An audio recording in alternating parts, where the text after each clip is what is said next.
Está começando Geek Wars no Press Start.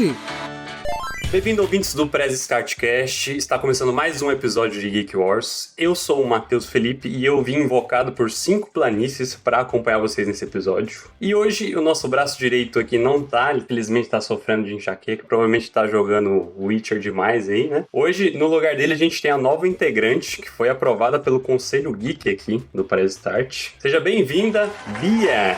Oi, gente! Pra quem nunca ouviu a minha voz, vocês estão perdendo um dos podcasts da casa. Porque eu sou lá do Incólicas e agora também tô aqui. Eu acho que você vai dominar isso aqui e o Will vai perder o trono dele já.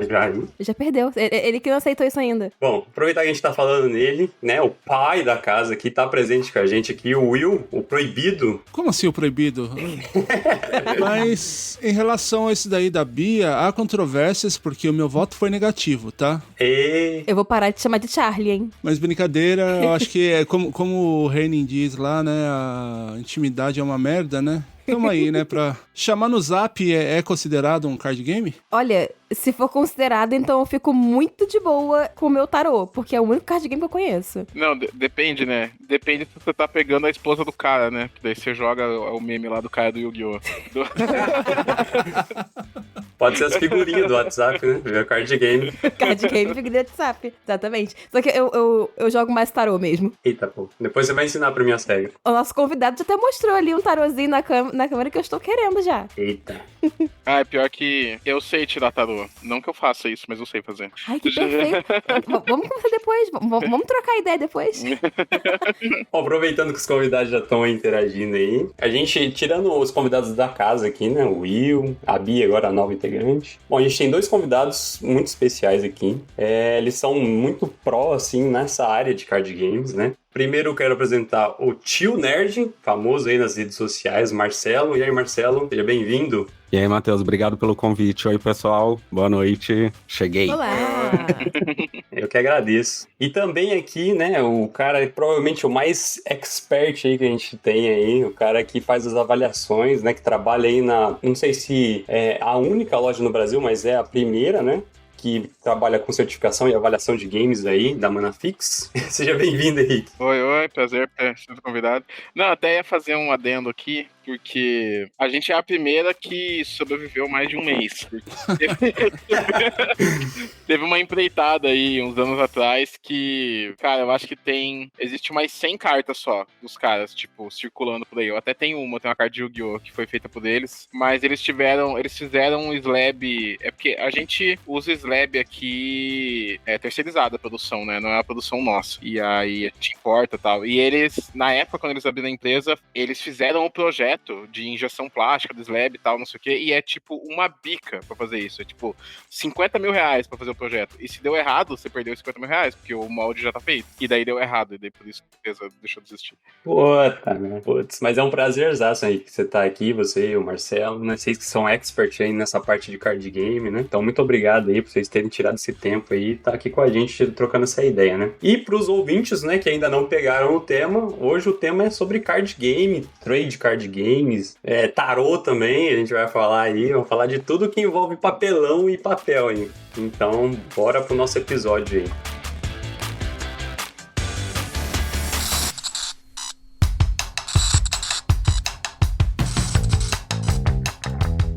Eu tinha no grupo, né, eu tinha mandado alguns tópicos que eu queria abordar aqui nessa conversa de hoje, e eu queria começar entendendo, né, conhecendo a história de vocês com o card game, qual foi a primeira experiência aí.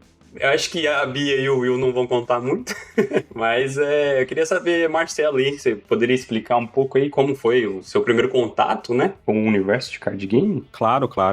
Bom, enquanto colecionador oficialmente, eu tenho aproximadamente 2 anos só. Eu tive uma experiência bem inusitada. Uns amigos decidiram começar a colecionar, comprar, e nós fomos muito próximos. Daí esse casal falou, mas vamos lá, o Luke vai me dar um presente, que não sei o quê. Eu falei, tá, Sakura, bora. Nem sabia direito como as lojas, nem conhecia nada ainda do meio oficial, né? Só os card games normal normal, assim, de onde eu via pela TV, internet, etc.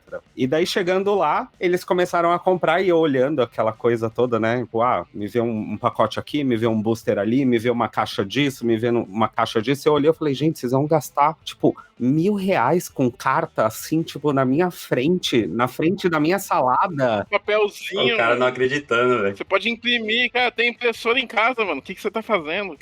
Eu tava em choque, porque eles gastaram, tipo, R$1.000, né? E daí, eu nunca comprei. Bom, na minha infância e adolescência, eu não comprava por falta de dinheiro mesmo, a vida um pouco mais difícil, né? E depois eu decidi que eu não compraria, porque eu sabia que se eu comprasse, era um caminho sem volta, né?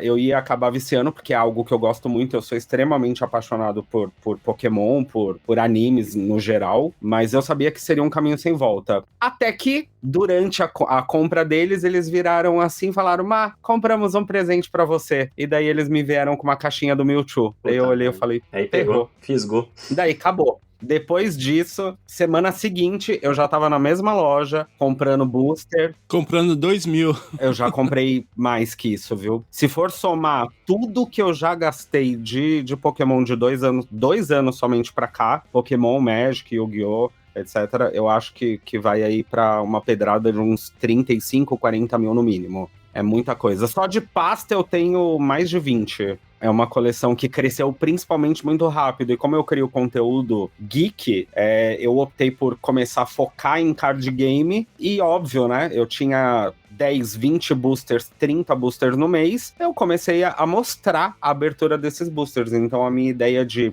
trazer esse conteúdo do TCG foi mostrar a experiência pro público, né? Então acabei unindo o útil ao agradável. A coleção, a exposição midiática, né? A mostrar para as pessoas como funcionava todos os processos. Eu comecei exatamente dessa forma, ganhando uma caixa de um deck pronto, que é aquele deck iniciante, do Mewtwo, e depois disso foi paixão, assim, absurda. Mas na minha infância, adolescência, eu já tive contato com uns 15, 20 anos, eu tive contato com Magic também. Com 12 anos eu já tive contato com tarô. Então toda a parte assim de cartas, no geral, eu tenho contato desde a minha infância e adolescência. E eu venho trazendo esse amor que foi se acumulando e quando explodiu em carta de Pokémon primeiro, né? Mas virou uma coleção aí bem, bem bacana já. O cara conhece os próprios vícios aí, já tentou fugir e não conseguiu. Tentei fugir. Você viu o poder. Comigo foi quase parecido, só que assim, há um longínquo tempo atrás eu tava fazendo Senai.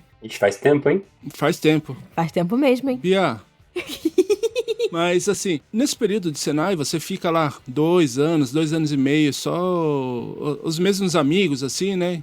E eu vi que um amigo lá, ele sempre tava com uma caixinha cheia de cartas. Eu fui perguntar pra ele o que era aquilo, né? Aí ele falou, tentou me explicar o que era, tal. Ele falou, eu vou te ensinar a jogar. Aí ele falou assim, na hora que a gente for embora, a gente passa ali na loja, você compra um deck, não sei o que, eu te ensino a jogar amanhã. A gente passou na loja, eu comprei lá uns negocinhos lá, uns pacotinhos que eu também não sabia o que era. Aí no dia seguinte ele tentou me ensinar. Eu falei, não vai, isso aí pra mim não vira, né? E aí eu acabei dando essas cartas pro meu irmão, né? Eu falei, porque assim, eu achei bonita a arte das cartas, né? E aí eu dei essas cartas pro meu irmão e o meu irmão, ele é meio nerd nessa questão. E aí ele começou a ver aquilo ali, começou a procurar, e na época não tinha tanta essa questão de internet. Ele começou a procurar e isso ganhou muito, muito ele. Aí ele começou a comprar, aprendeu a jogar, conheceu uns amigos e eles começaram a jogar na garagem de casa. E foi assim, sabe? Num final de semana tinha 5 moleques ali na garagem de casa, na semana seguinte já tinha uns 8, na outra semana já tinha uns 15. Teve uma vez que eu fui pra balada com os meus amigos, que meu irmão é mais novo. Aí cheguei de manhãzinha, já era umas 8 e pouco da manhã. Aí, na hora que eu tava chegando perto de casa, eu falei, puta, aconteceu alguma coisa ali, né? Porque tinha, sem brincadeira, juro, tinha uns 50 moleques ali na parte de casa. Eu falei, puta, deu merda, alguma coisa ali, né? Tudo querendo entrar no portão de casa ali pra dentro. Na hora que eu cheguei, sei, o que tá acontecendo aqui? Nada, a gente tá trocando carta, comprando carta, né? Começou assim, na parte de casa ali. E eu até tava conversando com o Marcelo antes da gravação, né? que o meu irmão ele começou a se especializar nisso, começou a participar de campeonato, as coisas. Teve um período da nossa vida que a gente não estava trabalhando, né? E o meu irmão começou a sustentar a minha casa com esse comércio de cartas. Compra, venda. Eu acho que ele também não se orgulha disso, mas enganando a molecada, né? Comprando aquelas cartas valiosas por R$5 e vendendo por 500, né? Troca 8 pai, pega uma super rara. Ele pega os novinhos ali que tá abrindo as cartas, ele já via aquela carta que valia, o molecada não conhecia. Ô, você quer trocar essa carta aí? Eu te dou 50 dessas cartas que não valia R$1 e pegava uma que valia 500, né? Puta merda. Isso acontece muito. É raro, mas acontece sim. O cara tinha uma boca de fumo de card game, velho, na casa dele. Perfeito. Então, eu queria fazer até um adendo, inclusive, que enquanto ele tava falando da história dele, eu lembrei quando o Will tava falando, eu lembrei de uma situação em 94, tá, gente? Eu sou novinho, mas 94. Eu estava em uma banca de jornal e eu encontrei esse livro aqui, Magic, que você joga lendo, né? É um RPG em livro. E dentro dele veio a minha primeira carta de Magic. Era uma carta de Arena, o nome do livro é Magic Arena, né? E vinha uma carta de Arena, que era uma carta especial. Eu tive essa carta por aproximadamente uns 25 anos. Daí eu acabei, infelizmente, sendo furtado. Mas comecei o meu primeiro contato oficial com card game mesmo, Magic, Pokémon, essas coisas, com esse livro, Magic Arena. É fantástico, velho. Você não é novinho, porque 94, andando na banca de jornal, assim, Caralho, Bia. não é novinho. Respeito o convidado. Bia! Poxa, Bia! Eu tenho lugar de fala aqui. Eu tenho lugar de fala. Eu sou de 96. Eu tenho que dizer que em 94, 10, 12 avos do ano eu não existia. Meu Deus, gente. Caralho, denunciado a idade. Mas, ó, vou falar. Não tenho problema algum em dizer que eu tenho 37 anos bem distribuídos. Bem gastos. Tá conservado, gente. Assim, eu tô vendo a câmera dele. Ele tá conservado. Virou um exposed aqui. 94 eu atravessava a cidade pra fazer a 8ª série. É porque você é velho, né, Will? Caramba, Will. Mano, isso aí deve valer uma nota, hein? Esse livrinho aí do Magic, puta merda. É melhor você nem falar a carta que tinha aí, vai que você fica, né? Não, era uma carta de... Chamava Arena a carta. Era uma carta de landing, como que é o nome? Como que é em português? Esqueci É um agora. terreno. Um terreno. Era um terreno, chamava Arena. Era um terreno nada muito especial, mas devido à raridade, né, por vir no livro, então acabou ficando um pouco mais raro. A última vez que eu vi o valor, ela tava em R$200, alguma coisa assim. Mas depois houve um período, um hiato no Magic, com o valor de Magic, que ela acabou baixando bastante o valor. Sorte que foi logo depois que me roubaram, entendeu? Não fiquei triste por conta disso, mas houve aí um período que ela ficou bem cara, por um tempo, porque era rara, né, de encontrar. Eu acho que é melhor eu nem falar quanto vale hoje, porque vai ser muito triste. Ou talvez feliz porque você perdeu a carta, né? Deve ser coisa de 10 conto. Né? É tipo R$6 essa carta hoje em dia. Mas é porque ela teve um reprint. Provavelmente ela é cara, eu consigo até ver o histórico dela aqui. Provavelmente ela é cara antes do reprint dela, porque ela passou, cara, uns 15 anos só tendo essa versão promocional. Exato. E dela foi reimpressa em Time Spiral, em 2006. Aproveitando que você puxou o assunto aí, Henrique, já conta aí a sua experiência, primeira experiência aí com card game. Cara, eu tenho um problema de acumulação aí desde pequenininho, na verdade. Então, desde criança, tipo, já foi acumular pedra preciosa que comprou na praia, ou acumular concha, acumular... Cara, eu desde criancinha, assim, sempre fui acumulador de coisa, e daí lançou Pokémon no Brasil,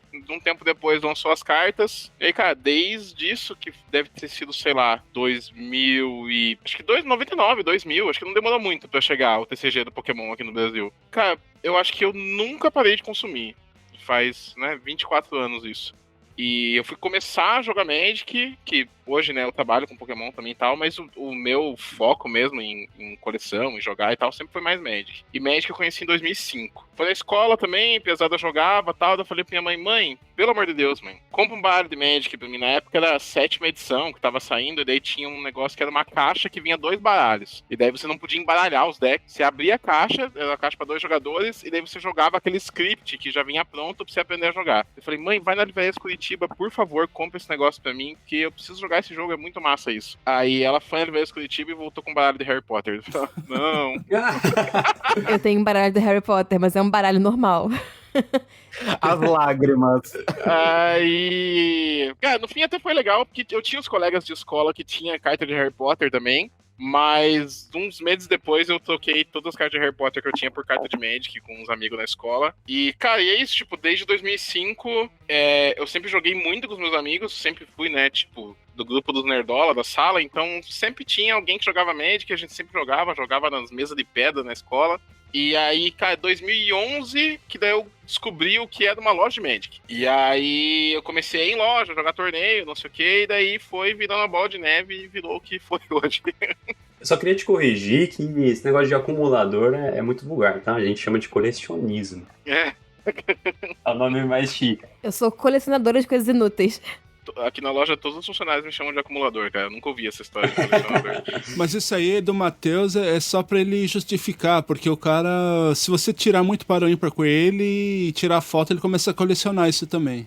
O que tiver edições aí, eu já começo a pegar também. Eu coleciono bastante coisa também. Essa história é muito legal e triste ao mesmo tempo, né? Imagina você esperando uns terrenos e tal, e vem um Leviosa do nada aí. Foi tipo, não fiquei assim muito triste porque eu gostava bastante de Harry Potter na época também. Mas ao mesmo tempo, tipo, eu queria jogar Magic, porque todos os meus amigos jogavam Magic e só alguns jogavam Harry Potter. Mas no fim deu certo, tipo, ou errado, não sei. Depende do ponto de vista. Perfeito. Bia, conta aí pra gente, qual experiência você já teve com um card game? Então, eu comecei jogando baralho. Brincadeira, gente. Porque nem jogar baralho eu sei. Eu jogo paciência. Mas assim... Clássico. Paciência de computador ainda por cima, tá? Que se eu for colocar as cartinhas ali, não vai dar certo. Mas eu acho que, assim, em questão de carta mesmo, foi de fato com tarô, né? Foi a brincadeira meio séria ali. Porque, sei lá, gente, tipo, teve Uno. Só que todo mundo jogou Uno aqui na vida. Como a gente estava conversando antes da gravação, Uno é um jogo que destrói amizades, família, relacionamento. Esse é o pior.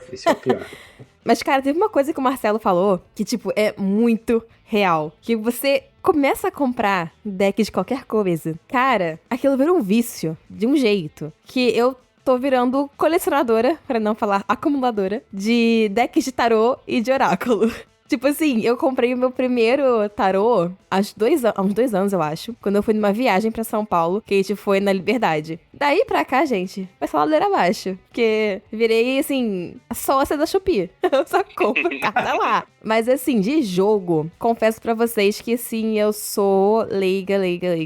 Porque eu sou um pouco competitiva. Então, quando eu pego pra jogar alguma coisa, eu pego para jogar. E isso não é legal, então eu evito de jogar qualquer tipo de jogo. Embora eu ainda jogue um pouco de board game, na verdade. Principalmente aquele...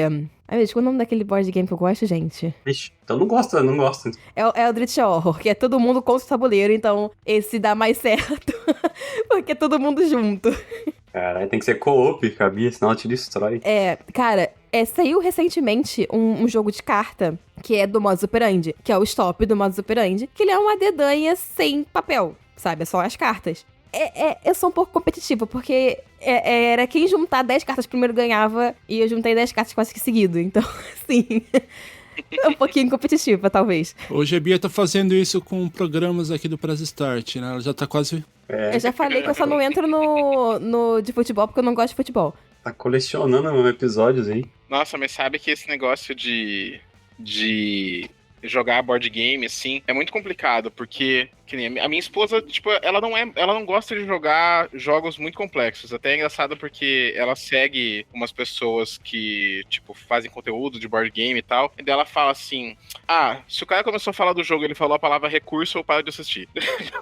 Aí, só que tipo, a gente às vezes recebe, né, tipo, os amigos em casa e tal, e a gente nunca joga, porque sempre vou jogar card game, e daí se eu vou jogar junto, tipo, sempre muito, tipo, é tosco, assim, de jogar, porque daí, ou eu não jogo, ou se eu for jogar, eu tenho que ficar, tipo, fazendo jogada ruim de propósito, e é muito... É nerfado. Não tem como. O lado bom é que eu arrumei um parceiro que gosta mais de RPG do que de card game, né? Então a gente acaba dando certo por isso. Mas, assim, tipo, de card game mesmo que eu jogo quando junto o pessoal, é tipo Coop, tinha aquele Clue também que sem tabuleiro, que era só as cartas. Então, assim, essas coisas ainda vai, mas já complicou, eu já vi criança e esposa, já fico assim, acho que eu não vou estar querendo. E daí a gente joga muito lá em casa, daí o que dá certo é jogar jogos tipo Quem Sou Eu? Ah, é assim. Que daí é tipo, esse é o jogo que a gente mais joga, a gente joga até sozinho, assim, só nós dois. Cara, Dark Stories é um perfeito. Eu sei, Esse muito bom. a gente tem, mas a gente achou meio bobo. Mas Nossa, é porque ele é a muito gente assiste muito filme, tipo. Aham. E aí tinha umas coisas que ficavam muito óbvias, tipo, começava a ler assim, ai, nossa, de novo isso, mano, esses filmes famosos. Aí a gente só jogou um deles, então não sei outros, né? Porque tem uma infinidade de Dark Stories. Tem vários, são muito bons. Você vai ler a introdução, você já passa todo o relatório, né? Já sabe a história inteira. Né? Pois é. E daí a gente não animou muito com esse. Passa aquele... Como é que é o nome da série, gente? É Law alguma coisa. Law and Order. Passa tudo Law and Order na cabeça dele. Já lembro todos os crimes. Bom, aproveitar que você puxou o Dark Story aí, então eu recomendo você pegar aquele de mortes inusitadas, um negócio assim, né? Aquele lá é pica, hein, velho, de decifrar o que aconteceu. Sim. A gente joga... Como eu jogo mais com o pessoal de um outro podcast, que é o podcast de RPG, sempre que a gente se encontra, eles têm esses card games assim, que são fáceis de levar na bolsa e tal, que, pô, vai galera de vários estados. Então, é sempre assim, tipo, junta todo mundo à noite ali, um grupão, cobertor, jogando essas coisas. Aproveitar que você puxou aí tarô, puxou Uno, né? Essa parte de board game. Eu queria saber, assim, vocês consideram esse tipo de game card game, né? A galera assim mais pro, tipo o Henrique e o Marcelo, ou vocês consideram ele party game, né? Que se fala assim. Cara, eu vou ser bem sincera, mano. Eu vou te falar que, tipo, pra mim nem é relevante, assim, classificar o que é uma coisa, o que é outra. É tipo, é jogo, mano. Tem jogo que é mais complexo e jogo que é mais simples, mas é tudo jogo. Tipo, pra mim não faz tanta diferença. Tipo assim, esse jogo é um card game ou não é? Na prática, o que vai mudar isso? Nada. Então, sei lá, mano, é só um jogo. Tem card e é game, né? Então, tipo, talvez vai mudar isso se você vai fazer se você vai ter uma loja online, daí você vai pôr uma categoria lá, card game, board game, ou, sei lá, mind game, não sei, cara. E daí você quer separar as coisas porque provavelmente alguém se importa, mas confesso que eu nunca nem parei pra pensar, assim, se eu considero o Uno um card game. Cara, eu acho que sim, mano, tem cartas, então, tipo... Eu não sou muito, assim, tipo, purista em nada, assim, dessas coisas de, porque tem que ser o nome certo, não sei o quê. Até porque nesses lugares que tem board game, né, pra jogar lá, tipo... Aqui tem uns lugares, tipo, luderias, que tem, tipo, When I Dream, que ele é um jogo só de carta, ele não tem Pois é. o tabuleiro, mas ele é considerado um board game. Acaba fugindo. Talvez seria, então, de se classificar entre trade card games e card games, então, talvez. Isso sim, isso faz diferença. Sim. O trading daí realmente transforma o jogo em outra coisa. É isso. Eu ia falar bem próximo disso, que card game é claramente qualquer game que você consegue jogar que tem carta, tendo tabuleiro ou não. Então o Uno, baralho comum, né? Qualquer jogo que você consegue jogar que tenha cartas inclusas. Ele pode ser considerado um card game. Quando é, tipo, trade card game, aí sim ele tem um outro nível. Cartas de Magic, Pokémon, elas se encaixam dentro disso por serem trading, né? Ter a coisa da troca. Agora, eu sou um pouco mais purista na questão do tarô. Eu sou esotérico, né? Então, dei aula de tarô por muitos anos e sou colecionador assíduo também. O que a Bia falou é muito, muito óbvio. Todo mundo que começa a comprar... A gente bate ponto na Shopee, né? Você começou eu tenho 70 decks. Então, eu sou uma pessoa, assim, extremamente compulsiva. Eu tô com pouco ainda, mas é porque o salário não tá sendo compatível com a quantidade de decks que eu quero. Mas é que eu tenho deck de 20 anos atrás, né? Então eu tenho mais de 20 anos de compra de tarô. Então aí deu pra acumular 70 decks. Mas Só o tarô que eu não encaixaria, ou o tarô, baralho cigano, essas coisas que são oráculos, né? Que eu não encaixaria dentro de um card game, porque ele não é considerado, pro esotérico, um game. Ele é um oráculo, né? Então, eu só eliminaria do card game essa situação se for um pensamento Exato. purista esotérico. Exatamente, porque ele não é um jogo, né? Tipo, a gente fala que a gente vai jogar as cartas, mas assim, ele não é um jogo, tipo, play, sabe? Ele... Exato, não tem uma gameplay ali, né? Então, Exatamente, a gente fala de jogar as cartas, a gente vai abrir as cartas na mesa, a gente vai jogar as cartas na mesa. é isso. É jogar, literalmente jogar. Às vezes sim, Às vezes, dependendo de qual espírito você baixa ali, realmente você vai querer jogar as cartas em alguém. Dependendo do cliente, também você vai jogar na cara da pessoa a carta. Exatamente. Acontece. Pô, agora eu fiquei curioso pra entender esse mercado aí do tarô. Bom, mas vamos aproveitar que a gente tá falando, né, desses variações aí. Vamos falar um pouco do mercado, da tendência que tá agora, né? Quais, assim, os card games que vocês conhecem, assim, que vocês consideram mais famosos, tem mais mercado? Como que é o mercado, assim, no Brasil? Porque a gente que tá aqui no Japão é bem diferente, né? Então, o que a gente vê, só pra gente cruzar um pouco de informação, entender hoje um mercado, as tendências, né, que tá acontecendo. O mercado de card game, ele é meio estagnado há uns 25 anos, sei lá, porque desde que existe Magic, Pokémon e Yu-Gi-Oh!, nunca nada foi mais relevante que qualquer um desses 3 jogos. Então, existem outros jogos que hoje estão, tipo, com uma força legal. Você pode pegar Flash and Blood, One Piece, Digimon, até um pouco menos, assim, mas o do Dragon Ball. São jogos que têm mercados legais, mas meio assim... Cara, se você for falar assim, o que é que domina o jogo de card game? É Magic, Pokémon e Yu-Gi-Oh! Isso há mais de 20 anos. E nunca mudou, e eu acho muito difícil que vá mudar. O trunfo já foi esquecido, né? Trunfo, caralho, você puxou essa do baú, hein? Não, é porque na minha época, sabe? O mais famoso era o trunfo. Mentira, gente, eu peguei a época de Yu-Gi-Oh!, tá? Não, mas é que nessa questão, o Super Trunfo é porque, como eles estavam comentando, né, o Marcelo e o Henrique, é que o Super Trunfo, ele não é um card game de trading, né? Ele não tem... Ele possivelmente, né, ele tem possibilidades de vir a ser, mas ele não é... É aquilo ali, você tem o seu jogo de carta e é aquilo ali. Não tem como você ficar trocando, né? É que os decks, eles são temáticos, Temáticos né? e fechados, né? Se você tira uma carta daquele deck, ela falta. Você não consegue substituir, porque, por exemplo, você tem o deck de carro e o deck de super-herói. Você não consegue fazer um trading entre esses decks. A não ser que seja de Transformers. Brincadeira. Faz sentido.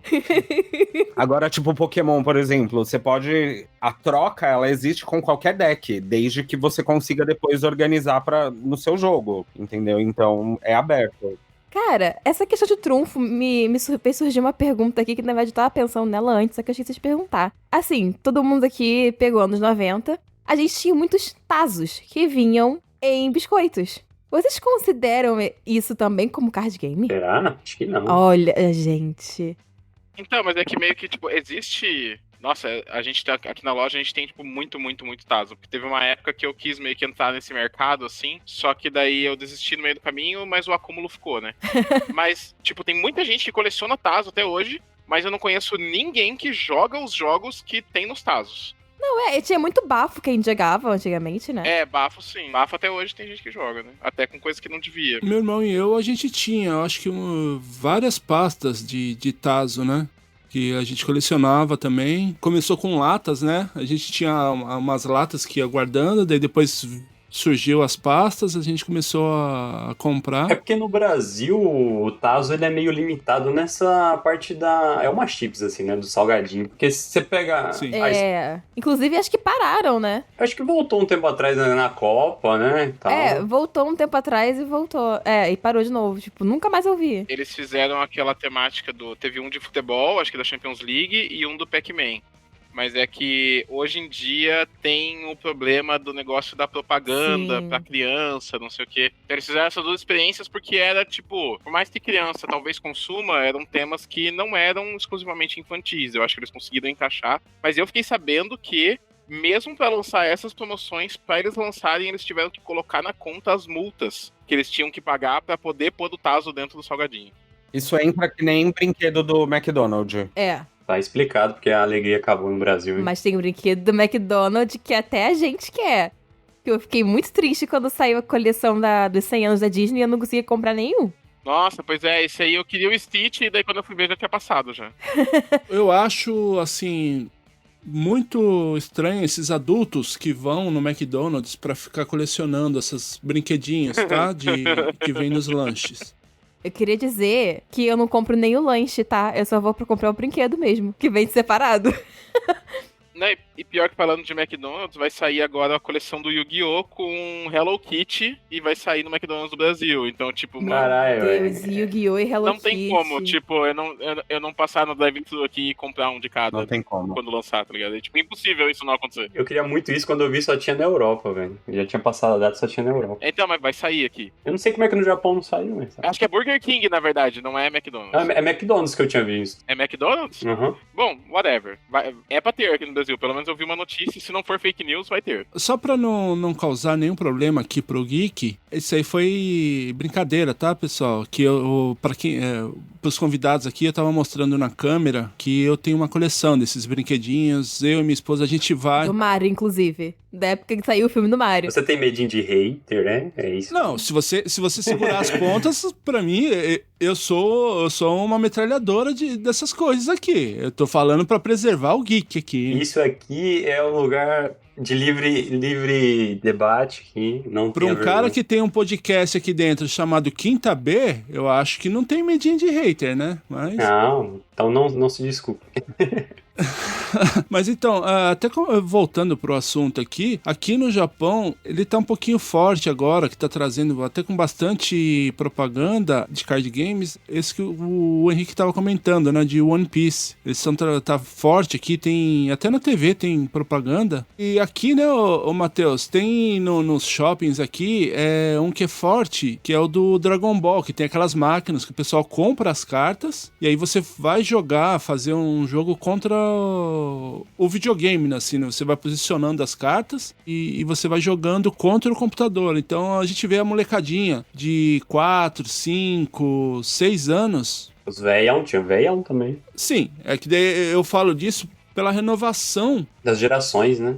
das gerações de card games, né? Muda a mecânica, mas na prática é meio semelhante, né? Porque é colecionar cartinha igual. Sim, sim. Esse Dragon Ball Z é muito forte, porque todo lugar tem uma máquina dessa, né? E daí, se você tem a carta, joga lá no videogame, o personagem. Tem de Pokémon também, se eu não me engano, eu já vi de Pokémon. Sim, tem de Pokémon. É isso que eu ia falar, eu não sei o quão forte é, mas o do Pokémon é aqueles, tipo, uns chips assim, né? Sim, o do Pokémon é bem forte, que aqui também tem esses centros Pokémons nos shoppings aqui, que são várias lojas que tem tudo que você imagina de Pokémon, e ele tem essas máquinas e também quase que impossível você ver alguma máquina vazia. Sempre tem filas e filas de pessoal pra jogar. Tem uma situação que eu comentei antes do podcast começar, que eu ia contar, que é algo assim, hilário, bizarro e triste ao mesmo tempo. Não tem como não ser tudo isso. Primeira vez que eu vejo One Piece em uma loja, né, aqui no Brasil, aqui na Liberdade, eu com os meus 37 anos, olhei pra caixa de One Piece, que custa 300, 400, 500 reais, uma caixa que vem, sei lá, 35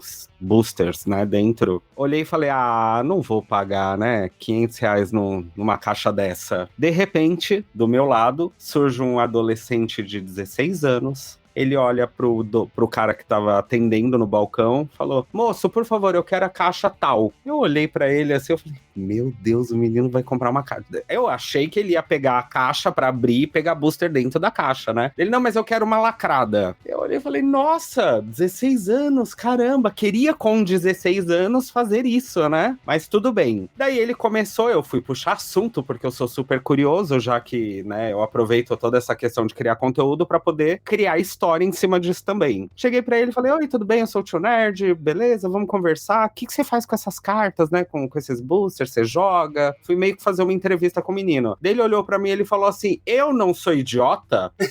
Daí eu, oi?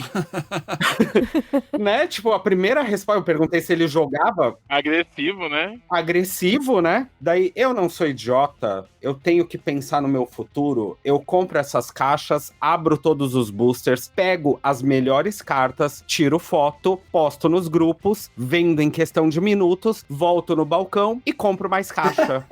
Caralho, mini empreendedor. Aquilo me destruiu em tipo 5 idiomas diferentes. O menino falou uma frase.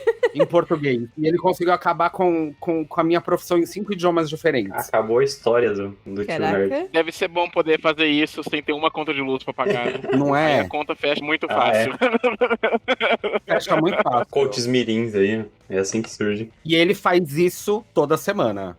Na época que eu frequentei a Liberdade, assim, com mais assiduidade, quase todos os dias, eu cruzava com esse menino em pelo menos 3 lojas diferentes toda semana, comprando caixa. E daí ele vinha com as caixinhas abertas, já com os boosters abertos, as cartas soltas, né? Daí ele pegava em pastas as cartas mais caras, e dentro da loja, ele só ficava distribuindo pra quem tinha feito o Pix pra ele. Então, eu fiquei olhando e falei, gente, olha a expertise desse menino de 16 anos. Com 30, ele já vai ser dono de uma loja. Se ele continuar com esse pensamento, facilmente ele consegue crescer. Esse menino tá ouvindo o podcast aqui falando pra... novato, eu já tenho 7. Já tem 7 lojas. É dono de tudo uma rede de loja já. Se você não sabia, uma das que você vai lá comprar, ele é dono da rede. É dele. É. É isso. Não duvido. Na verdade, os donos das outras lojas que são otários, né? Porque ele que tá limpando os estoques pra fazer a loja dele. Nessa questão aí que ele estava comentando, hoje parece que tá bem mais fácil com essa questão de redes sociais, né? Porque na época, nossa, falando isso aí, eu me sinto mais velho do que eu já sou. Mas que os moleques iam lá na porta de casa, o meu irmão ele tinha essa dificuldade de vender essas cartas justamente porque era só o da propaganda boca a boca. Né? Então vinham moleques de outras cidades para trocar as cartas ali. O meu irmão também ele viajava muito, ele ia para São Paulo para trocar cartas com o pessoal, mas era o que eles tinham lá na hora, né? Não tinha essa questão aí agora de mostrei aqui na internet, a pessoa já fez o Pix, eu só vou entregar a carta pra pessoa, né? Porque quando o meu irmão ele ia com mochilas, bolsas de cartas para comercializar, ele não sabia com quanto ele ia voltar no final do dia, porque era os negócios que ele fazia na hora, né? Agora, hoje, com essa facilidade aí da Instagram, da TikTok, as coisas que você vai... Igual o Marcelo faz, né? O Henrique também, de fazer uma live, alguma coisa mostrando a abertura dos decks. Hoje você faz isso aí, o cara já tá te chamando ali na DM, alguma coisa, eu quero essa carta, já separa pra mim, já faz o Pix e... Hoje tem um mercado muito maior, né? Tô vendo uma oportunidade um pouco tardia aí pra eu me inserir agora no card games, né? Nunca é tarde. Eu acho engraçado esse negócio que meio que deu a volta, na verdade. Porque era muito assim, era muito difícil você ter acesso a, tipo, comprar uma carta específica. Sei lá, tipo, começo dos anos 90, começo dos anos 2000. Tipo, você, sei lá, ia na loja e o cara tinha uma pasta lá na loja e talvez o cara fosse ter, ou alguém que tava na loja fosse ter, ou um amigo teu abrindo booster, tipo, mas era uma dificuldade, né? E daí no Brasil foi meio que a gente teve épocas, assim, que quando começou a ter site de Magic, que foi ali por 2007, 2008... tinha a Magic Domain, e a Magic Domain era meio que tipo, a Liga Magic era a Magic Domain. Você queria saber o preço de uma carta, você via na Magic Domain. E não tinha muito esse negócio assim de tipo, postar na rede social pra vender, não sei o quê. Era meio ainda arcaico nesse sentido. Você ia na loja e tocava. E nessa época eu sabia que a Magic Domain existia, eu e meus amigos, a gente sabia que loja de Magic, tipo, tinha torneio, a gente abriu o booster e tinha escrito lá, vá na loja, jogue uma FNM, não sei o que, classifique pra um Pro Tour, sei lá, tinha tipo eles fomentavam, assim, da galera começar a competir, mas, como eu disse antes, né, eu só fui ir numa loja de Magic mesmo pra começar a jogar em 2011. Daí veio a Liga Magic, começou.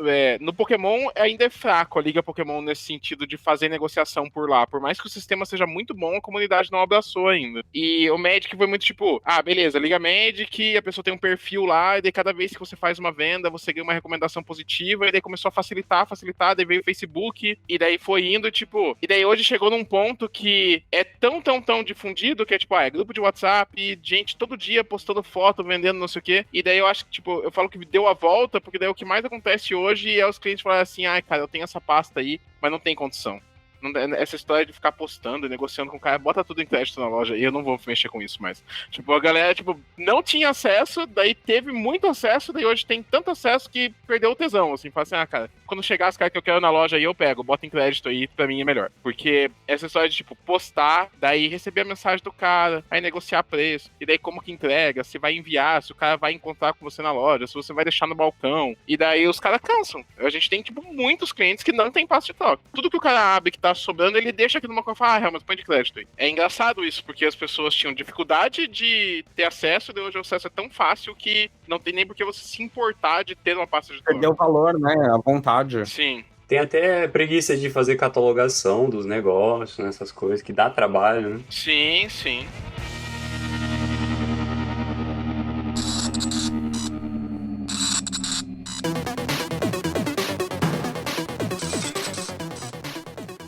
Eu nem contei a minha experiência, né, como eu comecei com card game, porque foi lá com o Yu-Gi-Oh!, lá, acho que em 2004, 2005, mais ou menos. Eu não lembro a época, mais ou menos. Eu comprava os cards, né, até fazia meio que vocês falavam aí, xerocada, umas xerocadas só pra ter a carta lá no deck, né. E eu jogava físico nessa época. Depois eu parei, daí eu fui pro colecionismo de action figure, outras coisas, né. Parei por bastante tempo, e nesse tempo que eu fiquei parado, eu meio que não via muito sobre o mercado, as tendências de card game. Não sei se no Brasil ainda não tava difundido, igual a gente tá conversando aqui, né? Não tinha redes sociais, não tinha informação. E daí quando eu vim pro Japão em 2019, e daí eu tive contato a primeira vez com o Magic Arena, né? Jogo online, né? O online que é bem legal, assim, pra quem quer aprender, ele é bem fácil, bem intuitivo. E daí, minha maior dificuldade era, tipo assim, eu queria colecionar pra ter as cartas, né? Porque Magic, diferente de outros cards game, né? Outros nichos, o Magic, ele tem vários tipos de jeitos de colecionar, né? Tem a galera que coleciona pra montar a história de um personagem, porque cada card tem um flavor test, tem as artes, tem aquele Secret Lair, então tem vários bagulho dentro do Magic, assim, que você pode não jogar Magic e ainda assim ser colecionador de Magic, né? Que dá, acho que, mais valor, né? Mas é muito difícil uma pessoa colecionar Magic. Hoje em dia é mais fácil porque tem essa questão de as franquias diferentes. Então, tipo, carta de Senhor dos Anéis, carta de Assassin's Creed. Então, tipo, a galera entra no jogo pra colecionar porque eles conseguiram criar essa vertente, assim, de fazer pessoas de outros nichos se interessar por carta. Mas é muito difícil alguém nunca ter jogado e só começar a colecionar Magic, assim. Normalmente o primeiro contato é o jogo mesmo. Mas tem vários jeitos. Eu já conheci até gente que colecionava, assim, cards do mesmo personagem pra montar a história dele, né? Por causa dos textos de ilha, de magia. Nossa, assim, incrível o jeito de colecionar que a galera inventa, assim, com não só de Magic, mas tem de Pokémon. Pokémon tem uma situação que é bem legal também, que hoje as pessoas têm um pouco de preguiça de colecionar as coleções, né? De pegar, por exemplo, sei lá, vou falar atual Forças Temporais. Atual não, é anterior agora, né? Só colecionar, fazer a coleção, tipo, de ter todas as cartas, já não satisfaz mais. Entendeu? Porque, como o Henrique falou, é mais comum. Qualquer lugar você acha as cartas normais, qualquer lugar você acha as cartas foil, qualquer lugar você acha as reverse. Então ficou muito, muito comum você colecionar só aquela coleção, aquela temporada toda de card game. Hoje a galera tá buscando coisas diferentes para colecionar dentro do TCG. Eu, por exemplo, coleciono cartas que contam histórias, só que cartas que contam histórias na arte. Então, eu pego cartas que fecham uma arte, 5, 6 cartas fecha uma arte. Eu pego cartas que tem, por exemplo, Photobomb, né, que nem todo mundo entende muito bem, mas Photobomb é aquela famosa foto que alguém aparece na foto, mas não foi convidado, né? E então, assim, por exemplo, sei lá, uma carta do Suicune que tem um Pikachuzinho no cantinho lá no fundo. Eu vou pegar pra minha coleção de Photobomb. Então eu acho que umas 80 cartas que são só cartas relacionadas a Photobomb. Eu tenho, sei lá, umas 100 cartas que são cartas que contam uma história, que montam uma arte específica com mais de uma carta. Então, tem gente, por exemplo, que coleciona carta de Pokémon que pisca com um olho só. Bem específico, né? Exato. A Mari, ela coleciona cartas de Pokémon que piscam com um olho só. Além de pessoas que colecionam Pokémons únicos, que nem eu também coleciono Suicune e etc. Então, a galera tá dando um jeito de fazer suas coleções ficarem um pouco mais caracterizadas de acordo com o seu gosto. Então, isso também é bem bacana dentro do card game. Estão dando jeito de dar personalidade, né? Pra coleção, assim. Uhum. Esse negócio aí de coleção pra card game, voltando pro tarô, né? né? Que é, pelo visto, a única carta que eu conheço é realmente tarô. Tem um deck de tarô que eu comprei exatamente pela arte. Porque é um deck que, assim, é famosinho nas youtubers que fazem tiragem. E cada carta tá, obviamente, relacionada com o significado, né, da carta de tarô normal, mas que cada carta é um conto, um folclore, uma mitologia de algum lugar específico que se relaciona com o significado. Cara, é o deck mais lindo que eu conheço. Se não me engano, o nome dele é Fairy Tail. Cara, ele é perfeito, assim, perfeito. E realmente, eu comprei pela história que conta nas cartas. São tipo histórias da Disney, mais ou menos. Sim, mas assim, tipo, se não me engano, acho que é o Two of Cups. É a história do Gilgamesh, sabe? Tipo, pô, é muito legal. É muito legal. Putz, o que você ia se perder no Magic, então, ia ser rapidinho. É fácil. Eu queria aproveitar para fazer uma pergunta. Se vocês, principalmente os convidados, quiserem responder, né? Se não quiserem também, fique à vontade. Mas teve alguma carta de vocês que vocês fizeram um esforço excomunal para adquirir essa carta, né? Questão de valores, essas coisas, e de repente ela não vale nem o papel que foi impresso? Hoje, assim, por exemplo? Caraca. Putz, foi bem específico, hein, essa pergunta. Tudo bem, Will? Eu acho que se você colocar tudo numa sacola e levar no cara que compra coisa pra reciclagem, alguma coisa ele vai te pagar. Faz sentido, faz sentido. Justo. Eu tenho uma carta da Star Me V, que é uma carta extremamente bonita. É a Misty com a Starmie. Nossa, essa carta é maravilhosa. Tipo, uma das artes, tipo assim, nossa. Inclusive, levei para a Manafix, né? É insana essa carta. Nossa, doida demais. É muito bonito. Eu acho que eu sei qual que é. É realmente bem bonito. Ela é full art, não é? É, full art. É ela, tipo, deitada num riozinho, assim. Nossa, Ai, é que muito linda. legal. Ela é muito, muito bonita. E eu fiquei... Ela é de uma coleção específica, né? Que é Estrelas Radiantes. E chegou uma época que cada booster tava custando uns 15, 20 reais. Então não era algo tão barato perto dos boosters tradicionais, que são as coleções da atualidade, que custam 10 reais aproximadamente. Então eu cheguei a comprar, a Booster Box tem 36 boosters, né? Que é a caixa que vem vários boosters dentro. Eu cheguei a comprar, sei lá, umas 5 Booster Box, só de Estrelas Radiantes. Não peguei nenhuma carta boa o suficiente pra trocar por essa, por exemplo. Nada. Até que um belo dia, estava eu, quem tem amigo tem tudo, né? Estava eu em casa... E um amigo meu me ligou e falou, Má, a carta que você quer acabou de aparecer num grupo de WhatsApp. Daí eu, mentira, não é possível. Quanto? 300 reais. Daí eu, meu Deus, eu quero muito essa carta. É um financiamento da Caixa, né, gente? É um financiamento da Caixa. Daí ele, mas vendeu, acabou de vender. Daí eu, então por que você me falou? Você me cria uma expectativa e depois você acaba com os meus sonhos. Caralho, tirou o doce. Tirou o doce da minha boca, né? Daí ele virou assim, então, vendeu, eu comprei pra você. Ai, que Rapaz. fofo. Simplesmente eu chorei por uma meia hora, né? Mas foi, e daí inclusive é uma carta que é 9.5 pela Manafix. Cara, deve valer bem mais de 3. Ele não completou a história aqui. Ele falou, eu comprei pra você, tô vendendo por 700 reais. Nada, ele me deu real. Colocou numa caixinha com laço, né? Sim, foi mais ou menos isso. Chegou em casa numa caixinha de presente, foi super legal. fofinho. Caralho, que história, hein, velho. Queria ter um amigo assim também. E é um amigo, inclusive, que eu comecei por conta de Pokémon. Uma amizade que eu jogava Pokémon no DS, né? E isso há uns 12, 13 anos atrás, e ele trabalhava em uma loja geek da Paulista. E daí eu fui comprar um jogo, conheci ele por conta do jogo de Pokémon. Daí ele falou, cara, eu jogo também, eu acabei de comprar esse novo jogo, eu acho que era Black White, nem lembro. Acabei de comprar o jogo, tal, vamos trocar? Eu tenho um monte de Pokémon. Daí a gente começou a trocar, pegou amizade. Naquela época era SMS, né? Longínquos tempos. Era mais difícil, exato, entendeu? Orkut. Saudades. E a gente manteve a amizade até hoje, e o Pokémon nos uniu de novo com o TCG.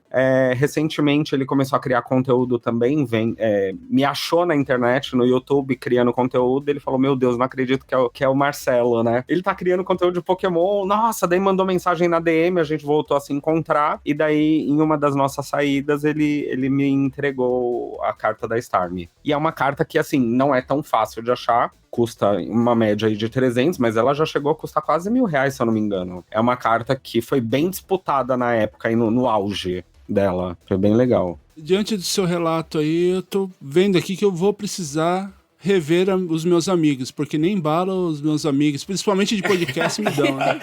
Eles roubam seus... É que se depender de mim como sua amiga, eu só vou já decepção, tá, amigo? Cara, tá roubando seus programas aí. Só corrigindo, o máximo que ela alcançou foi 428. Eu chutei um pouco mais alto porque eu não lembrava o valor. Pouca coisa. Mas 428 é muita coisa, né? Não, Diga-se é de muita passagem. coisa, gente. Dá pra comprar pelo menos 4 livros. É exato. Eu queria puxar um pouco de novo aquele negócio das formas de colecionar, que até falar um pouco de tipo como eu coleciono, porque nem Pokémon eu coleciono Lapras e cartas com problema de impressão. Então, que é misprint, né, que o pessoal chama. Então, tipo, se a carta tá descentralizada, muito descentralizada, eu pego. Ou se a carta tem um problema na tinta, às vezes a carta foi lacrado o booster em cima da carta, daí a carta é crimped, que a gente chama, que tem aquelas linhas do lacre do booster em cima da carta. Tem, tipo, N coisas que podem ter de problema. E daí, Lapras, né, que eu falei, e no Magic eu coleciono cartas que jogaram competitivamente em decks que são exclusivamente azul e vermelho. E daí, quando não tem foil, eu pego a normal. Só que o que eu queria falar mesmo era do caso, assim, até hoje, desde que eu abri a loja, na coleção mais estranha que já apareceu, foi um cara que entrou no site e comprou todas as cartas que tinham um cutelo na arte. Meu Deus do céu. Deve ter dado muito trabalho pro cara fazer isso, mas ele fez. Eu queria te falar que era o serial killer. Eu fiz isso com as cartas de Photobomb, tá? E eu faço isso normalmente. Tem que caçar, né? Não tem o que Tem que fazer. caçar. Caralho. Não, tudo bem. É fotobomb, não um cutelo. Era o Lázaro, colecionador. Eu não sei se o cara é açougueiro, alguma coisa assim. Alguma coisa deve ter. Vamos acreditar que sim, né? Rezamos que seja. É. Vamos preferir ficar com esse pensamento feliz, né? Cara, os ouvintes estão perdendo muitas imagens boas aqui, cara. Deixa eles imaginar. Imagina aí uns cards bonitos. Essa aqui é uma das que eu mais gosto, ó. O Hitmonchan com o Hitmonlee de fundo. Ah, eles fazem complemento. Ó, é bonito, hein? Ah, tem outro atrás. Ah, eles fazem conjunto, que fofo. Caraca, foda. Realmente, é o Hitmonlee. É a mesma posição, só que um tá no fundo do outro. É muito legal. E daí é um Photobomb, né? Porque o outro tá aparecendo de fundo, mas a carta não é dele, é do principal. Então é bem isso, assim. O Magic tem uma carta assim, que é muito antiga, lá da primeira vez que lançou Kamigawa, e era uma carta que eram gêmeos, que eram os irmãos Yamakazu, irmãos, sei lá, uma coisa assim. E daí, no Magic tem um negócio que, se o personagem é um personagem único, que a gente chama de personagem lendário, então, por exemplo, o Jace. Só existe um Jace no universo do Magic, então ele é um personagem lendário. Então, tipo, não é como se fosse um, sei lá... Uma dríade, né? Sei lá. Leão da Colina, que existem 5.000 leões da colina. Tipo, essa foi a primeira vez que eles quebraram um negócio que chama Regra das Lendas, que é, tipo, pra ser coerente, você não pode ter duas lendas que são a mesma pessoa no campo, porque, tipo, como é que a mesma pessoa vai estar em dois lugares ao mesmo tempo? Então, se você tem uma lendária que tem o mesmo nome de outra carta, você tem que escolher uma pra ficar no campo. E daí eles quebraram isso, lançando uma carta que eram gêmeos, daí eles se completam, e daí tem escrito, tipo, você pode ter duas cartas do irmãos Yamakazu, não sei o que, no campo, porque na verdade eles eram pessoas diferentes com o mesmo nome e eles eram gêmeos e as cartas eram, tipo, a mesma arte, só que espelhado, assim. Muito, muito louco. Assim. Caraca, que ideia boa você dar nome pra gêmeos sendo nomes iguais, hein? Já não basta ter ser iguais, né? Ah, com certeza a carta foi banida. Não, mas é que é o sobrenome, né? Era irmãos não sei o quê. Não, a gente não sabe o primeiro nome dele. Muito bom. Aproveitando que o Will mandou aquela pergunta lá do que, tipo assim,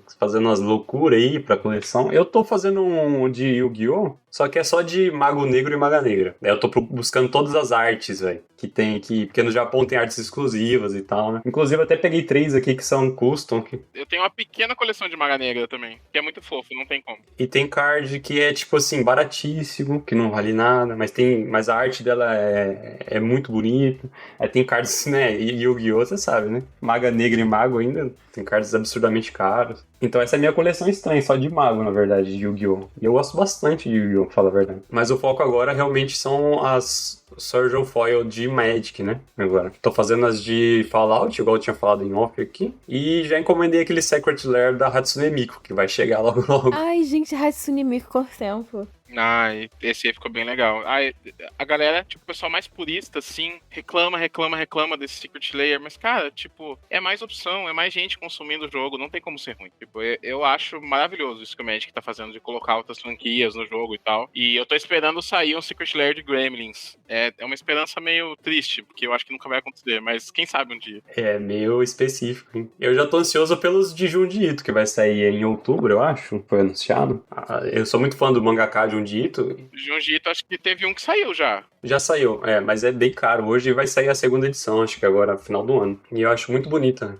Deixa eu fazer uma outra pergunta, assim, é coisa de leigo mesmo, tá? Mas o pessoal dessa comunidade Magic, eles estavam meio putos da vida aí com essa questão do Magic, fazer as cartas que acabam valendo muito e de repente elas passam a ser cartas banidas. Isso aí acontece muito em todos esses card games ou não? Cara, eu acho que no Magic e no Yu-Gi-Oh! São os mais comuns de acontecer cenários assim. No Pokémon cara, eu acho que é muito difícil banirem uma carta no Pokémon. O design é bem... Cara, o design do Pokémon é bem acertadinho, assim, cara. É tipo, os caras lançam as cartas, daí 2 semanas antes da coleção lançar, a galera já sabe o meta. É muito louco isso. Porque o Magic, ele é muito mais aberto, assim. Existem as apostas, né? Tipo, essa carta é boa, essa carta não é. Mas nunca se sabe exatamente o que vai acontecer. E nem a Wizard sabe. Tanto que a declaração deles é, tipo, a nossa política hoje a gente lança as cartas, se tiver um problema, a gente bane. E é isso. A gente não coloca isso como uma grande preocupação no design do jogo. E então, tipo, realmente é triste você vai lá, monta um baralho, não sei o que, e toma ban. Mas isso faz parte do jogo há 30 anos. Tipo, quem joga sabe que é assim. Então, as pessoas estarem reclamando mais disso agora, é meio que tipo, tá, cara, você pode reclamar, mas você já sabia onde é que você tava entrando. É porque não tem o que fazer. Às vezes tem coisas que eles lançam e o design da carta é difícil de ler. Às vezes tem coisas que eles nunca fizeram antes. Então você não sabe exatamente como que isso vai bater com as outras 35 mil cartas diferentes que o jogo tem. Não tem como prever tudo. Então fica brabo com a empresa, porque às vezes tem que banir carta, não sei o que. Cara, é uma luta perdida. Tipo, eu, como jogador competitivo de Magic, não me importo. Eu acho que assim, acontece e é isso. Só fico triste de vez em quando se é um deck que eu tô jogando. Que nem eu jogo no formato de Magic que é Pioneer, e daí o meu baralho tá na berlinda de tomar um ban há pelo menos 2 anos. Que é um baralho muito consistente, é o R-Fênix que chama. E aí tem uma carta, tipo, vocês devem saber que no Magic tem aquele negócio lá das Power 9, que é tipo a Black Lotus e outras 8 cartas que são as cartas mais pá do jogo, não sei o que e tal. E daí tem uma carta nessas 8 cartas que ela é 1 mana, azul, compra 3 cartas. Que é o Ancestral Recall. É tipo, até hoje, nunca mais lançou uma carta que é, tipo, seco, uma carta, 1 mana, compra 2 cartas. E essa é 3. Tipo, 1 mana, compra 2 cartas e ia quebrar o jogo. E essa é 3. Nesse baralho que eu jogo, tem uma carta que se chama Cruzeiro do Tesouro, que ela é 8 manas, ela é 1 azul e 8 de qualquer cor, só que você pode tirar uma carta exilar uma carta do cemitério, daí você tira a carta de jogo, e daí você reduz 1 de custo pra cada carta que você tira do cemitério. E daí ela fica custando 1 mana e ela vira um Ancestral Recall, que é, tipo, a carta azul mais forte do jogo. E faz 2 anos que essa carta joga 4 cópias no meu baralho e a galera fica sempre, uma hora vai cair, porque ela é banida em todos os outros formatos, essa carta. Só não é banida no Pioneer, que eu não vou explicar exatamente por quê, porque daí ia começar a falar um 15 milhões de coisas aqui, vocês iam ficar malucos. Mas vai acontecer. Então, tipo, só que é uma carta de 50 centavos. Só que quando você perde uma carta de 50 centavos, só que o seu baralho de R$2.000 vira uma pilha de lixo, porque você perdeu uma carta de 50 centavos. Então, tipo, é ok ficar triste, porque, é foda, né? Tipo, é muita grana que você põe. Mas faz 2 anos que eu tô jogando com o deck e fazendo premiação com ele. Então, meio que, tipo, tá bom. Se eu perder esse deck, eu já fiz em cima dele pra valer a pena ter montado. Mas às vezes acontece de você ficar 1 mês com o baralho. Mas daí também, tipo, normalmente tá escrito nas estrelas. Lança um baralho, o baralho domina 25% do formato, e aí você vai lá e gasta R$5.000 pra montar. Cara, você tá se botando no risco. Então, também não tem muito sentido ficar brabo. É foda porque Magic é... Tipo assim, ele foi o primeiro, né? Até onde eu sei, ele foi o primeiro card game, assim, a realmente explodir. Então, balancear esse tipo de coisa, assim, tanto tempo, é muito complicado, né?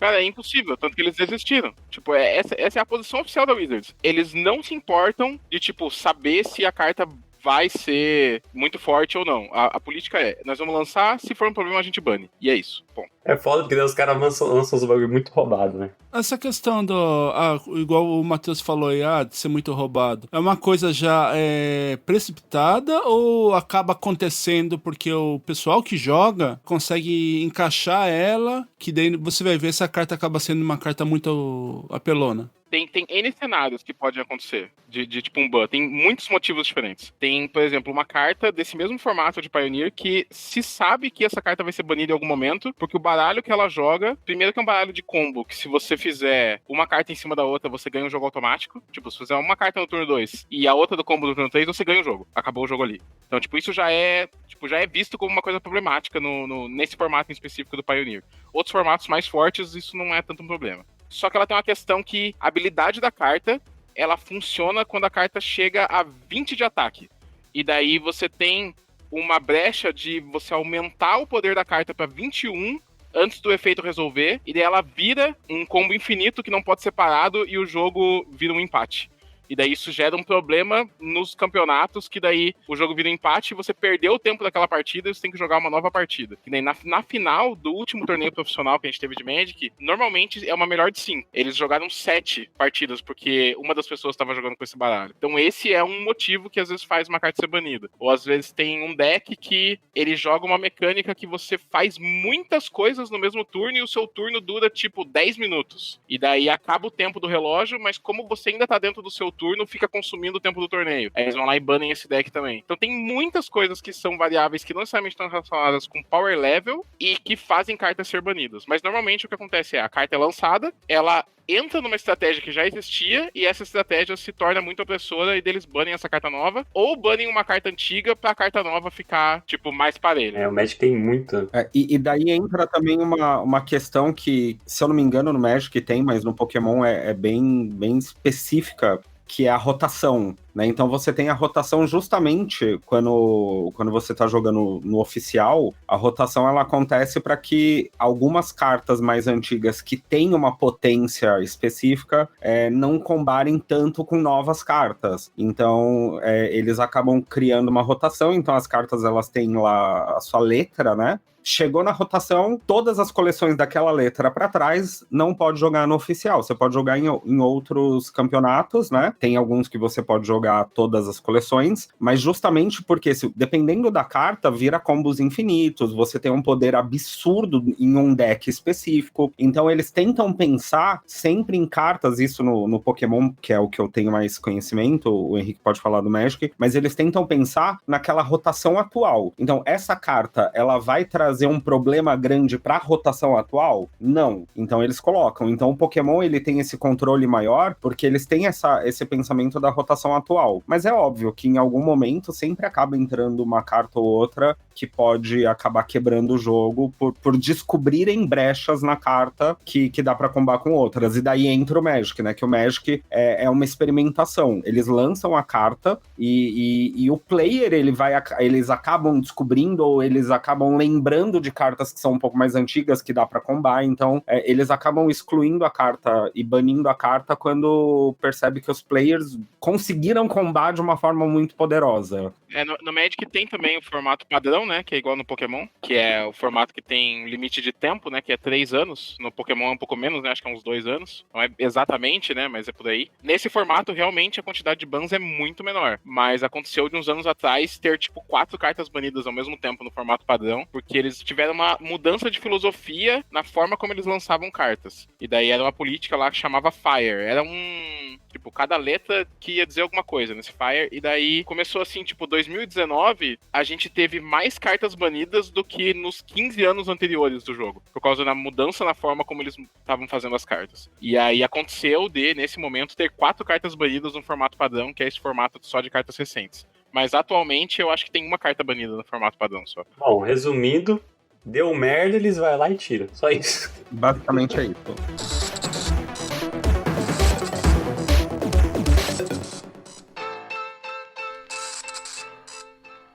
Bom, eu queria, antes da gente ir pro encerramento, queria falar de preços. Porque, assim, o que mais intriga a galera, igual o Marcelo trouxe a história do jovem de 16 anos, que em vez de comprar uma calça que custa mais de R$ 300, ele compra um booster. Quem pegou a referência, pegou, hein? Eu peguei referência e, inclusive, a calça R$ 300 e a caixa de cartas é 600, né? 2 calças jeans pra uma jovem. Dá pra você comprar 2 calças jeans, tá vendo? Só que acontece, Bia, que com uma calça jeans você consegue fazer mais 3? Justíssimo. Agora pegou. É verdade. Depende, se você usa pra trabalhar, talvez. Mas eu queria trazer aqui, por exemplo, as histórias dos cards mais caros, né, já vendidos. Que a gente, por exemplo, recentemente a gente teve o recorde lá da Black Lotus, que foi vendida a 3 milhões. E daí, pesquisando, descobri que teve uma outra carta lá de um vencedor de torneio de Yu-Gi-Oh! De 9 milhões de dólares. Então, assim, eu queria saber qual que é a carta mais cara que vocês têm. E eu queria também, assim, pedir pro Henrique explicar um pouco como que é o processo de certificação dos cards, pra fazer eles valerem mais e tal. Né? Falar um pouco assim do trabalho aí da Manafix. Tá, legal. Falando de coleção pessoal, eu não tenho muitas cartas muito caras, não. Eu acho que a carta mais cara que eu tenho hoje de Magic, a Shockland, que a gente chama, é que é difícil, porque é muito difícil explicar por que a carta é importante. Mas é um terreno que é muito forte no jogo, e daí eu tenho a primeira impressão dele, na versão foil, assinada e alterada pelo artista que desenhou a carta. E, tipo, essa carta é a minha carta mais cara hoje, e ela vale, tipo, uns R$ 1.000. Não, cara, não é uma carta cara. Tipo, comparando com o preço aí, você vai ver Pokémon, colecionador, e os caras gastam muito mais que isso. Eu não sou uma pessoa, assim, que gasta muito dinheiro com carta, por mais que eu trabalhe com isso. E aí, Pokémon, cara, eu devo eu tenho um Lapras lá que deve valer, tipo, uns R$ 300, sei lá. Deve ser meu Lapras mais caro. Não tenho nada muito caro também. Mas daí na loja, a gente já passou algumas coisas aqui. Tipo, a carta mais cara que a gente já vendeu aqui na loja de Magic foi um Molt, que é uma carta de Legends, que foi uma das primeiras expansões que o Magic lançou. E é a carta de R$ 6.000. Foi a carta mais cara que a gente já vendeu. E foi, tipo, vendeu pago no Pix, assim, tal. Tipo, foi louco isso aí. E aí, Pokémon, a gente já teve... Cara, já passou algumas cartas de, tipo, perto de R$ 1.000, R$ 1.500 que a gente já vendeu, mas a gente nunca teve uma bomba, assim, de, tipo, 5.000, alguma coisa assim, que tem algumas cartas que circulam aqui no Brasil, a galera compra, tal, normalmente, e que é, tipo, 3.000, 5.000 e tal. Mas agora, falando de grading, meu Deus do céu, já passou, tipo, muito dinheiro aqui na nossa mão. Tem o Luffy novo lá de One Piece, que é o Luffy, mangá, não sei o que, vale, sei lá, $3.000. Cara, que eu lembro, assim, tipo... Só dessa carta eu já avaliei 3. E aí, toda semana chega a carta assim, tipo, de $1.000, $2.000, tipo, é porque são as cartas que as pessoas querem lacrar, né? Mas o mercado é muito dessas pessoas que avaliam essas cartas, elas avaliam pra ficar pra elas. Tem alguns cenários que é pra venda, por exemplo, o Freitas, né, da Freitas TCG, ele mandou algumas cartas pra avaliar aqui com a gente, e no meio tinha um Umbreon, que é uma carta de, tipo, uns R$ 2.000, uma coisa assim, que é aquele Umbreon da Lua lá. Ele tava tentando vender essa carta há, tipo, meses, e é menor da liga, né? Menor da liga a gente fala, tipo, o menor preço do Brasil. E aí ele tava vendendo por, tipo, 2.500, alguma coisa assim. E ele não conseguia vender, a carta tava near mint e tal. Ele mandou pra gente e a carta acabou voltando com um quad 10, que é tipo tirar 10 nos 4 quesitos. E dele vendeu a carta em um dia por 5.000. Caramba. Realmente a avaliação, certificação vale muito, hein? Acho que eu posso resumir um pouco o processo de como que é pra pessoa enviar, né? Que muita gente tem dúvida disso. Mas que é bem simples. Hoje, tipo, nesse dia, o nosso site tá offline porque a gente tá atualizando o site. Porque o site que a Manafix tinha é um site que eu fiz e eu definitivamente não sou uma pessoa que sabe fazer site. Mas eu me enfiei lá pra fazer e consegui fazer. E é que a mecânica de você vender um serviço de grading num site é muito diferente de você vender um produto qualquer que você só vai pôr o preço lá, a pessoa vai comprar e pôr no carrinho e comprar. Porque daí é tipo, a gente tem que saber quantas cartas a pessoa tá mandando, quanto vale as cartas que a pessoa tá mandando. Aí agora no site novo vai entrar uma variável de prioridade, tipo, se a pessoa quer pagar pra receber mais rápido ou se ela não se importa com o tempo. Então tudo isso, tipo, faz com que o desenvolvimento do site seja muito mais complexo. Mas enfim, tipo, no futuro, quando as pessoas estiverem vendo esse podcast, é só entrar no site ou pedir, ou entrar em contato pelo nosso WhatsApp, a gente consegue fazer pedido no WhatsApp também. Você vai enviar as cartas pra gente por correio, quando elas estiverem prontas, a gente vai devolver pra sua casa. Não tem nenhuma complexidade no envio do pedido. Agora, sobre como a avaliação é feita, cada carta é avaliada em 4 quesitos diferentes. Então é a superfície,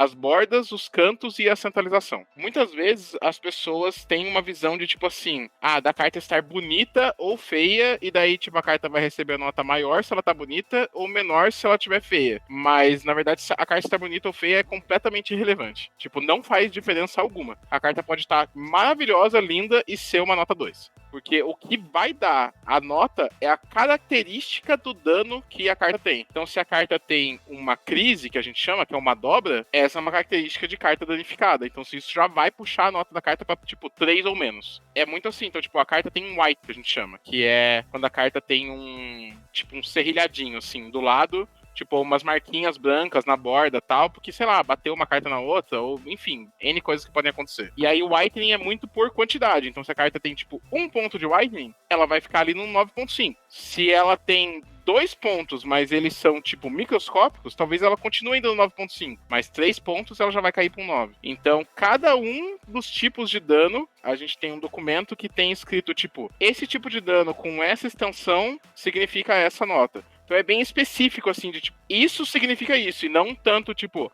eu vi essa carta aqui, e essa carta aqui tá lindona, então ela vai ser um 10. Porque as pessoas têm uma frustração muito grande, às vezes, de mandar uma carta que ela acha que a carta tá perfeita, maravilhosa, e daí a carta volta, sei lá, um 7.5. Mas não é porque a carta tá feia, é porque a carta tem uma característica que faz ela ter essa nota. Pra ser coerente, porque quando você compra um item colecionável, faz muito mais sentido você tratar o estado de conservação por uma característica que você pode dizer pra pessoa, a carta tem isso, do que a carta, tipo, estar mais bonita ou mais feia do que outras cartas iguais a ela. Então, por isso que tem que ser feito dessa forma. Mas, ao mesmo tempo, essa é a parte que mais frustra as pessoas. Que nem a gente recebeu uma carta aqui de Fórmula 1, essas últimas semanas, que é a carta que só existe uma no mundo. Então, independente da nota, tipo, a nota que o cara tirou é a nota que tem. Não tem o que fazer, só existe uma. Ela tem até um negocinho assim, tipo 1 de 1. E aí, ele tirou a carta no pacote, botou num shield, botou num top loader e mandou pra gente pra avaliar. E a carta voltou um 8.5. E daí, o cara, nossa, ele fez um fuzuê no WhatsApp. Ele queria que eu reavaliasse a carta, não sei o quê. Daí a gente teve que explicar, cara, assim, não é porque você abriu a carta no pacote, cuidou dela o máximo, que a carta veio perfeita de fábrica. Essa é uma outra questão também. O 10 só vale muito porque não são todas as cartas que são lançadas pela Pokémon Company ou pela Wizards, Magic, whatever, que saem da fábrica de cartas no estado de conservação perfeito. E é por isso que o 10 é tão valioso, porque realmente é difícil. Se qualquer carta que saiu do booster fosse um 10, aí o 10 não ia ter graça nenhuma. Daí não teria 10, na verdade. Uhum. Tipo, não faria sentido, né? Você chamar uma carta de 10 se a carta tem problemas. Tipo, até poderia ser. Existem empresas de grading que o 10 é muito menos rigoroso que o nosso. Como, por exemplo, a PSA, que é a empresa mais famosa do mundo e a mais respeitada do mundo. Mas o 10 deles é menos rigoroso que o nosso. Então, assim, eu não sei se vocês têm alguma dúvida, tipo, específica sobre o processo, porque se eu ficar falando aqui, cara, eu vou ficar falando até amanhã de manhã. Então, eu acho que... Não, acho que isso é suficiente pra galera entender, assim, como, o porquê, né, que essa avaliação é tão importante na hora do colecionismo, né? Por que ele aumenta tanto o valor de uma carta e tal. Eu acho que isso aí é bem legal o que você tá falando, porque, por exemplo, a Bia, acho que nem fazia ideia de como que é esse processo e tal, então ela passa a aprender mais, né, sobre esse universo do colecionismo aí, do trade, né?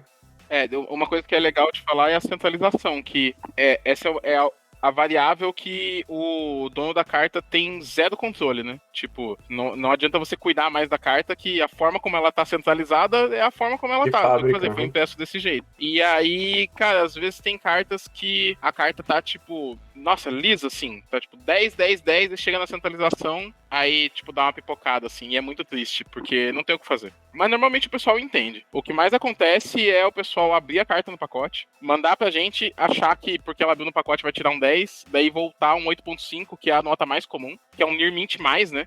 Tipo, porque o Near Mint é o que a gente considera uma carta que acabou de sair do pacote. É um Near Mint. E aí, daí a nota mais comum é um Near Mint mais, que é tipo, a carta realmente saiu do pacote, não sofreu nenhum tipo de dano, a pessoa cuidou bonitinho da carta, mas ela tem pequenos problemas no processo de impressão, e ela vai acabar sendo um 8.5, que significa uma carta nova. Tipo, a carta que nunca foi usada. Aí, do 9 pra cima, são cartas que, tipo, você já vai ter uma dificuldade maior de encontrar. E por isso que essas cartas, as pessoas pagam mais por elas quando elas voltam com nota alta, né? Porque senão não teria sentido você pagar mais por uma coisa que não tem escassez, né? Perfeito. Marcelo, conta um pouco do seu pequeno tesouro. Eu tenho a Starmie, né? Que além de ser uma carta mais rara, hoje ela tá uma média de uns 180, 190, mas eu tenho Charizard também de R$300. A Suicune, que, se não me engano, tá uns 200 e pouco. Eu tenho algumas cartas que tem um valor alto até, né? Tem uma coleção que é da Galeria de Galar, que também são os Pokémons Palkia, de Alga, que também são bem raros e estão para cima de R$200 cada uma. São 4 cartas. A mais cara que eu tenho hoje, por conta, inclusive, da avaliação da Manafix, é essa Starmie V, que tem um 9.5. Que apesar de ser uma carta que hoje não tá tão cara no mercado, pelo 9.5 ela acaba subindo um pouco mais o valor dela no mercado. Ela é em português? Ela é em inglês. Ah, tá. Em inglês é um pouquinho mais fácil de tirar o 9.5. Tipo, as 9.5 em português, nossa, são muito poucas. Muito cara. E 10, nem se fala. Mas eu não tenho muitas cartas porque eu acabo optando por não manter cartas extremamente caras, porque, sei lá, eu tenho alguns receios, né? Medos pessoais de roubo, já aconteceu, né? Furtarem minha carta arena e tal. Então já aconteceu, por exemplo, de eu ir para um evento, durante o evento, um monte de gente começar a mexer nas minhas pastas enquanto eu tava tentando trocar com uma outra pessoa. Então, hoje, por exemplo, eu só saio para evento com pasta de cartas que eu vou trocar, no máximo uma pasta. Às vezes eu pego até aqueles porta-cartão, sabe? Que é um negocinho desse tamanho que vem, tipo, cabe 2 cartões por plástico. Eu pego um porta-cartão, daí eu coloco, tipo, 18, 20 cartas e levo pra troca. Justamente para não ter mais problema, porque eu já tive problemas, inclusive, em eventos oficiais, onde sumiram algumas cartas e tudo mais. Graças a Deus não era nenhuma carta extremamente absurda, eram cartas que a galera precisava rodar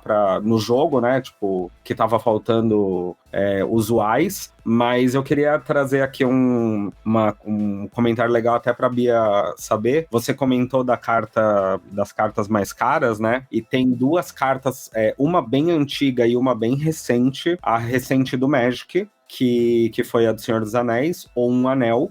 Eles lançaram uma versão extremamente rara dessa carta. 1 de 1, né? Exatamente, 1 de 1.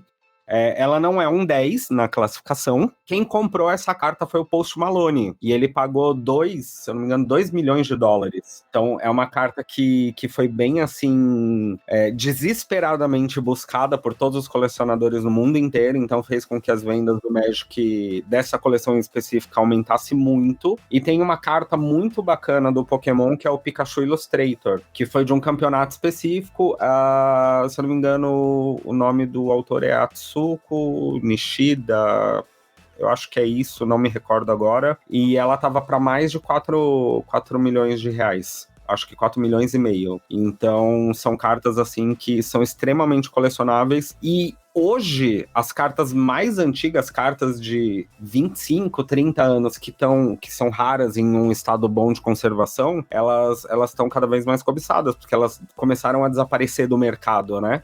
Principalmente aqui no Brasil, por exemplo, é muito raro você encontrar uma carta antiga num estado bom, porque a criançada fazia o quê? Ia lá bater card com os amigos na escola. E era tipo, eu tenho um Charizard, que é um Charizard comum, e eu vou bater com os meus amigos, eu não sei o quê. Daí, de repente, você chega hoje, 20 anos depois, e a carta que você bateu com seus amigos, que custava 50 centavos na época, hoje custa 5 mil reais. Só que em bom estado, e você não acha ela em bom estado. Então, a questão do colecionismo de cartas hoje é bem bacana, porque, assim, além de colecionar, a gente consegue trazer algumas coisas como o valor do cuidado, né? Então, por exemplo, eu tenho um sobrinho que não é de sangue, mas, né, considero ele muito querido, como um sobrinho mesmo, como alguém da família, que tudo que eu posso de card, eu ensino pra ele, eu mostro pra ele. Eu consegui até um card de um youtuber famoso autografado, fui lá, levei pra ele, cheguei pro cara, falei, por favor, autografa 2, né, um pra mim, pro meu sobrinho. Ele olhou assim, você quer um pra você, um pro seu sobrinho, né? Sei, sobrinho tá em que grupo de WhatsApp? eBay. O sobrinho se chama eBay. E o pior que era mesmo, quando eu cheguei, nossa, o olho da criança brilhou desse tamanho, assim. É bem legal porque a gente tá conseguindo trazer o TCG no geral, não só Pokémon, para as novas gerações, eles estão entendendo. Então, por exemplo, você vê campeonato, hoje em dia você não vê campeões, né, dentro dos grandes campeonatos de Pokémon, Magic, Yu-Gi-Oh!, One Piece agora que tá começando aqui no Brasil os campeonatos, né, a galera disputando mesmo. Você não vê só a galera de 25 pra cima, você vê gente de 16 anos ganhando o campeonato, então isso é muito legal, que você consegue ver que transicionou de uma era pra outra, né, então tá abraçando a comunidade mais jovem e a comunidade mais jovem tá aceitando assim de uma forma bem bacana, então o colecionismo disso é incrível. Compartilhar isso com a galera é muito legal. Perfeito. Aproveitar aqui que você falou bonito aí, não teria como a gente finalizar o episódio de outra forma, né? Se não falasse, né, de como o card game hoje abrange as novas gerações e a antiga, e tem esse mix, né, esse choque.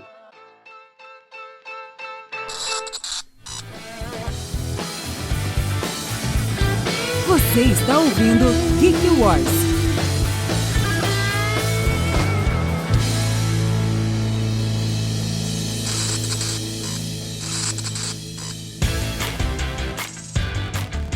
Então eu queria já, né, pra gente finalizar, quero agradecer muito vocês, né?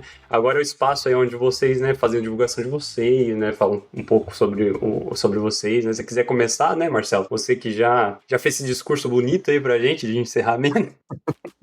Eu sou o Tio Nerd, em todas as redes sociais eu estou presente hoje, mas com mais intensidade no TikTok, no Instagram e no YouTube. Também faço lives na Twitch e no TikTok. E eu tento abraçar muito o Pokémon Card Game, mas tento trazer também outros conteúdos geek. E o meu amor por Pokémon, que tem mais de 20 anos, é o que eu tento traduzir quando eu explico para outras pessoas ou eu divulgo dentro do meu perfil coisas relacionadas, né, a Pokémon. E a oportunidade de olhar para uma criança de 10 anos e falar, nossa, olha que legal, é o Tio Nerd, sabe? Eu vi o vídeo dele abrindo booster, e isso eu já tive essa experiência, apesar de ter um canal que ainda é pequeno, e eu busco ainda esse crescimento, foi tipo o que me salvou de não desistir, por exemplo, de continuar criando esse tipo de conteúdo. De estar em um evento, a criança olhar e falar, você é o cara que fala, yes, vamos abrir booster, sabe? Então, ter essa experiência é o que realmente me direciona para continuar criando conteúdo, e o meu foco é exatamente esse: mostrar para as novas gerações que existe um conteúdo criativo, existe formas diferentes de você aprender, e não só simplesmente você ficar lá jogando loucamente, que também é muito divertido, mas existem muitas formas de você aproveitar o card game na sua vida, no seu dia a dia. Eu, por exemplo, eu tive muita experiência com inglês, com Magic. Eu aprendi muito do que eu sei de inglês com RPG, com Magic. Então dá pra você aprender, é só trabalhar. E o meu perfil é esse: trazer esse conhecimento, abraçar todas as comunidades e poder mostrar para as pessoas que existimos ali, a gente existe. Então bora abraçar a galera toda. Beleza. E a galera te encontrou onde? É Tio Nerd em todas as redes sociais? Exatamente. Perfeito aí, galera. Segue ele aí já pra você ficar atento, ó lá. O Will já tá fazendo sua parte, hein? Obrigado. Perfeito. Obrigadão, Marcelo, por você ter participado aí, tirado o tempo. Foi muito legal a conversa. E, Henrique, faz seu jabá aí, fala um pouco sobre a Manafix, onde a gente encontra, né? Site, WhatsApp. Bom, Manafix, redes sociais é bem fácil. @Manafix no Instagram. Eu acho que no TikTok é @Manafix. Alguma outra coisinha, porque eu acho que a gente não conseguiu pegar o nick, mas se procurar Manafix lá, a gente vai ser o primeiro. E nosso site, né, depois que ele for lançado agora, que vai ser daqui umas 2 semanas, é mgs.cards. Bom, eu queria falar um pouquinho também desse negócio que o Tio Nerd falou, dessa relação, assim, com geração nova, tal, que é muito legal, porque a gente teve uma oportunidade ano passado de aparecer no canal do Enaldinho, que é, tipo, um cara gigante. Ele tem mais de 10% da população brasileira inscrita no canal dele no YouTube. Ele tem, tipo, 27 milhões de inscritos. É insano o tamanho desse cara. A gente recebe muita criança aqui na loja e a gente vê um movimento que meio que a Manafix que criou isso na cabeça das crianças, tipo assim, eu tenho que cuidar da carta, senão eu não vou tirar um 10. E é muito fofo de ver isso. Falar assim, mano, quando que você vai ver uma criança se importando de cuidar das coisas? É muito difícil isso. E a gente tá fazendo isso acontecer. Então é muito gratificante isso de falar assim, putz, a gente tá ajudando a criar uma geração que daqui 15 anos eu não vou precisar comprar uma carta dobrada no meio, porque ele vai estar cuidando dele pequenininho. E é legal que, tipo, eu tô muito longe de ser influencer de qualquer coisa, por mais que muita gente me conheça, né, por causa da Manafic, mas é engraçado que eu também já passei por umas experiências, assim, de, tipo, encontrar pessoas que eram meio, tipo, fãs minhas. Inclusive, esses dias, na frente da loja, que passou 2 crianças com a mãe, e daí as crianças gritou, você é o cara lá do Ronaldinho, você é incrível, não sei o que, me dá um autógrafo. Eu, tipo, meu Deus do céu, o quão aleatório foi isso. Mas é muito legal esse negócio de, tipo, conseguir conectar com criança. E o Pokémon entrega isso. Ele consegue renovar a base de fã com uma força muito, muito, muito legal. Enquanto o Magic, nossa, cara, como derrapa, cara, e tá cada vez pior. O Magic agora a gente recebeu uma notícia, tipo, um mês atrás, de que não vai existir carta de Magic em português mais. Então, enquanto a gente vê o Pokémon criando uma base cada vez mais forte, você vê o Pokémon como uma franquia que, tipo, não tem por que o Pokémon não existir enquanto existiu a humanidade. O Magic tá indo, tipo, por um caminho, assim, tipo, ganhar a maior quantidade de dinheiro no menor tempo possível, sem necessariamente se importar com a longevidade do jogo. É uma dualidade de posturas, assim, dos 2 maiores cabeças do mercado, e que pra gente que joga Magic, que quer ver gente entrando no jogo, é muito triste isso, porque a gente vê o tamanho da comunidade de Pokémon, o quanto cresce, e a gente vê a comunidade de Magic minguando cada vez mais. Enfim, não queria terminar com uma coisa down, mas é que é um apelo, assim, tipo, jogue Magic, é muito legal, cara, é muito divertido. É muito legal. Realmente. Vamos montar o culto. A gente quer ter mais pessoas jogando Magic nos torneios. E, infelizmente, a gente tem que lutar contra a Wizards pra conseguir fazer isso acontecer. Porque eles querem pessoas que, tipo, a gente vê uma movimentação de fazer com que as pessoas saibam cada vez menos sobre o jogo. Consumam Magic sem aprender sobre Magic. Consumir de uma forma, digamos assim, bitolada, né? A maioria dos jogadores novos, eles têm um conhecimento sobre o jogo muito raso. E foi criada uma cultura de que, se você joga torneio, você é uma pessoa tóxica.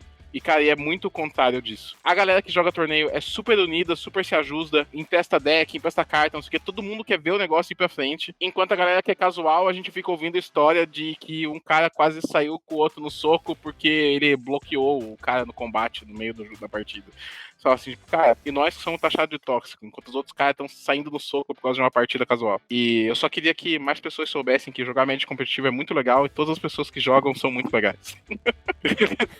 Perfeito. Fazer um adendo dessa coisa do Magic, que é bem bacana que o Henrique falou de ver a comunidade ser bem pré-julgada, né? E existia por muito tempo um preconceito de uma coisa mais elitizada, pessoas preconceituosas e tudo mais. E realmente hoje a comunidade ela tá conseguindo criar novas caras, né? Então tem até um projeto chamado Pride Magic, que é um projeto incrível, que abraça todas as comunidades coloridas, além de mulheres, né? Então a galera que tem medo de ser, por algum motivo, entrar no Magic, né, por algum tipo de preconceito, existe essa comunidade queer, essa comunidade feminina que tá crescendo cada vez mais, então é bacana de conhecer, você vai ser abraçado, eles fazem cursos, eles dão aula de Magic de graça, então é bem bacana, é só pesquisar, tem lá o cronograma deles, então eu comecei recentemente a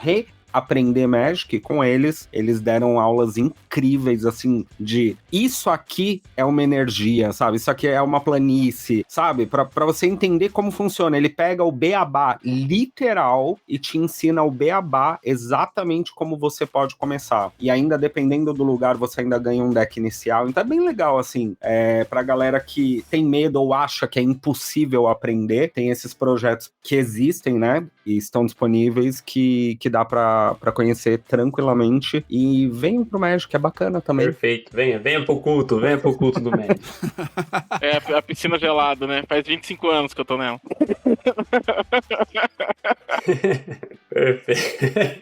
Perfeito. Gente, muito obrigado, sério, por vocês terem tirado esse tempo aí. Foi muito legal a gente poder, né, não falamos tudo que a gente queria, mas deu uma pincelada aí por cima do assunto card game. E siga aí, né, eu pedi pros ouvintes seguir eles aí, a Manafix, o Henrique, o Tio Nerd, né, porque o conteúdo deles é muito legal, né, pra você que quer ser introduzido aí dentro do universo de card game. São ótimas entradas, assim, portas de entrada, né. Bia, deixa suas considerações aí. Deixa o que você tiver de jabá aí. Fala tudo aí. Já aproveita que você tá roubando tudo aí e já finaliza aí pra nós. Não, então, como vocês podem ver, eu fui meio que a pessoa que só falou de tarô no episódio de jogos.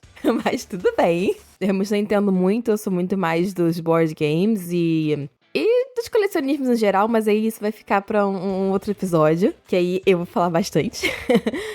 Vocês podem me encontrar basicamente em todos os podcasts da casa, tirando o de futebol. Eu tô no Encólicas, eu tô aqui no Geek Wars, eu tô na bancada oficial do Press Start. No caso, aqui eu chorei pra entrar. Falei, gente, me aceita, pelo amor de Deus. Não, você é especialista em filmes aqui, do Geek. Mas no Instagram, vocês também podem me encontrar no @rebel_bia. Eu só uso Instagram, gente. Eu não sei mais mexer no Twitter/X, tá? Eu só entro lá pra poder logar nas coisas apenas. Então, só no Instagram que vocês me encontram. E, pô, gente, chama aí pra gente conversar sobre games, card games. Vai que vocês começam a me ensinar algumas coisas aí, né? Perfeito. Will, manda aí, manda braba aí pra nós. Primeiramente, agradecer ao Henrique, ao Marcelo, por essa aula aí de card games que vocês deram pra gente. Não vou mentir que me deu uma coceirinha de querer saber um pouquinho mais sobre isso daí. E acredito que para quem tá ouvindo também, né? Para quem ainda não conhece, né, essa questão de card games aí, então sigam aí tanto o Marcelo quanto o Henrique. Se vocês quiserem também, vocês que ouviram, quiserem saber um pouquinho mais, deixa aí mensagem pra gente, né, nas DMs lá do Instagram, por mensagens aí pra nós, que quem sabe a gente consiga aí fazer um segundo episódio aqui no Geek Wars sobre card games. E também, para você quiser saber mais sobre os outros podcasts aqui da casa, né? O Press Start, o Quinta B, o Encólicas, o Geek Wars, que é esse que estamos falando, e o Dibrano FC, você pode também classificar todos os podcasts lá.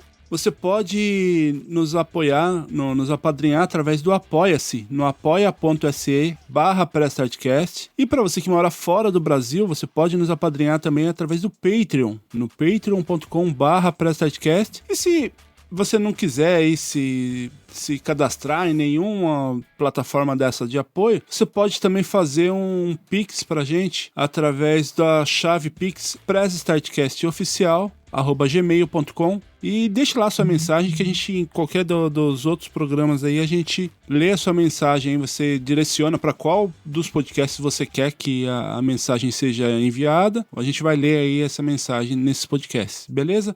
E também nas redes sociais você pode encontrar através do Press Startcast Oficial. Tem o Encólicas também, você pode mandar lá no Instagram, o Encólicas, e o Dibrano UFC. Todos esses aqui são dos podcasts aqui da casa. Você deixa sua mensagem lá, siga a gente também. Brigadão aí, prazer aí mais uma vez aí estar participando do episódio. Beleza, bom, perfeito. Finalizamos aí com todos os recados. Nem vou precisar falar nada, já falou de todos os episódios dos podcasts da casa aqui. Deixei pra você falar do Instagram aqui do Geek Wars. Então tá, pra você que quiser saber mais, né, sobre o que a gente fala aqui, sobre conteúdos geek, né, você pode procurar a gente lá no @GeekWarsOficial no Instagram, onde a gente posta os cortes aqui dos episódios, quando vai ter episódio novo, né, todos os lançamentos estão lá. Se você quiser saber mais sobre o que eu faço, né, sobre os meus conteúdos geek, que eu também posto lá no canal, você vai no @CavernaGeek, @Caverna_Geek, e acho que é isso. E a gente tá com as lives também lá do 80 Bits. Então, se você quer ver a gente jogando aí, né? A gente joga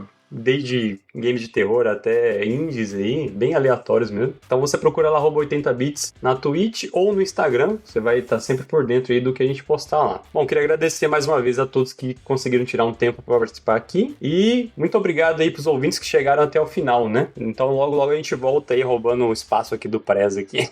Muito obrigado, valeu, falou! Tchau! Falou! Obrigado. Tchau, obrigado.